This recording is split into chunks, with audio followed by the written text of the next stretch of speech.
What do you have to do to beat Fulham then? Fulham is every season is better. The movements they do. So when I see the game, for example, United this morning, that they lost at the end with the Sesko goal, and they are so really good. So the patterns and the quality they have, and the composure with the play, the speed they have, and the orientation, defensive, offensive, that's really good. Marco is one of the top managers I face. Even the results have been good. That is because Man City have more opportunities in terms of have top players, but he's a top manager, destined to be one of the tops in a few years for sure. Hi Pep, how's Khusanov for tomorrow? Yeah, good. He's able to play, yeah? Yeah. Maybe he had a difficult start here, but he's still only 21, and there was a language barrier as well.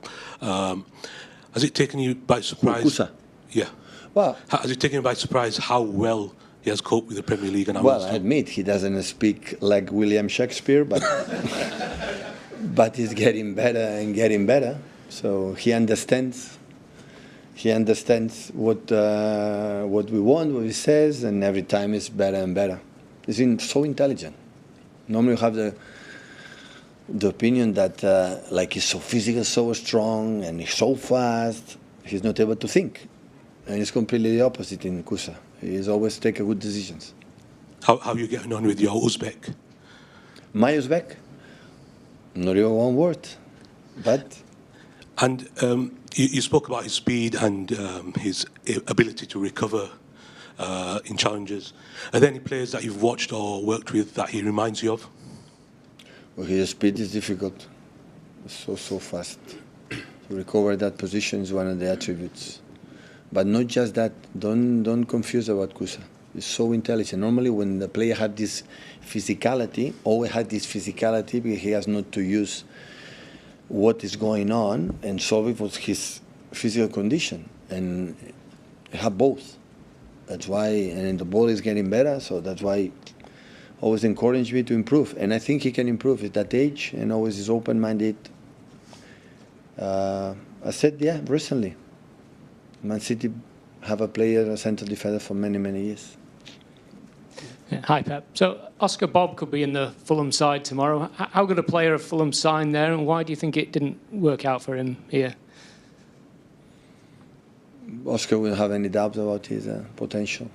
Depends on him, what he want to become. If he want to become a top-class player, he will be a top-class player. Have all the attributes, all. Okay, and can I just check on the injured players? Are any likely to? I didn't train with them. Stones, Doku. I trained this afternoon, Savino? but John is back. His feet, I would say, and yeah, everybody's okay. Ben.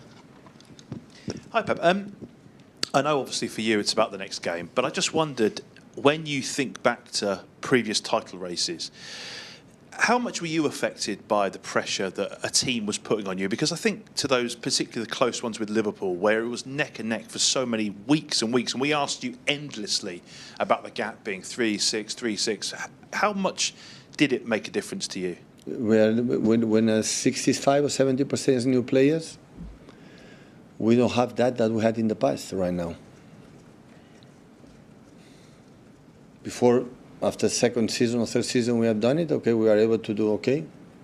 We prove it that, but now we had to prove it. Now I don't know.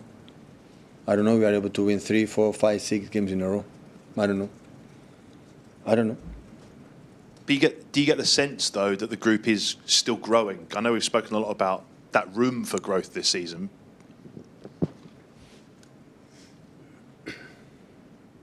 Considering because we won in Anfield.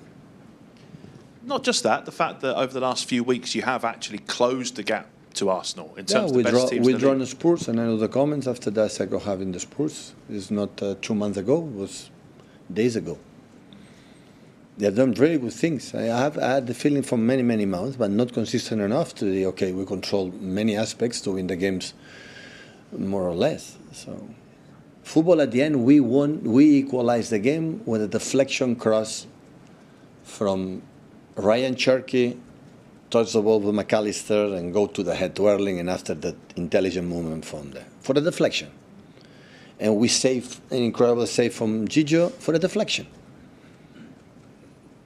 That is football. and that intervened. But when we are a champion team, is even in that deflections, you control the other aspects that don't make the deflection the key point to win the games. And still we are in this phase. I think I was so clear, right? Yeah, and the other thing that has to go for you, obviously, is you have to have key players stepping up in those moments. And you mentioned two there. I mean, Haaland obviously converting the penalty under huge pressure. And I love that. Gigi making that incredible save, which we saw you like to emulate on the sidelines. Yeah, like James Trafford have done in Newcastle with 1-0 up, I think so, 0-1. Make an incredible save in Newcastle to be in the reach the final for a Carabao Cup. That means team. Everyone make his own contribution and helps. And of course, what happened, I know exactly the reason why we drop in the second half. I know it. I know exactly. And we are working on it. Hopefully, we can be better. Because if we don't do it, Fulham was 2-0 down in Old Trafford. It was 2-2 in 92. And have a chances to make the third. So it happened in Fulham, right? So when 5-1, 5-4, because never stop playing, never stop doing, never stop.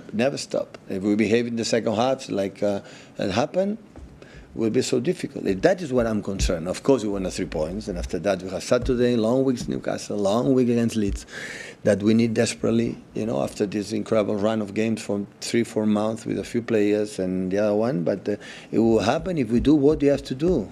So I want to deserve, I want to deserve the 3 points. I want to deserve play the way we had to play to stay there, and that is my feeling.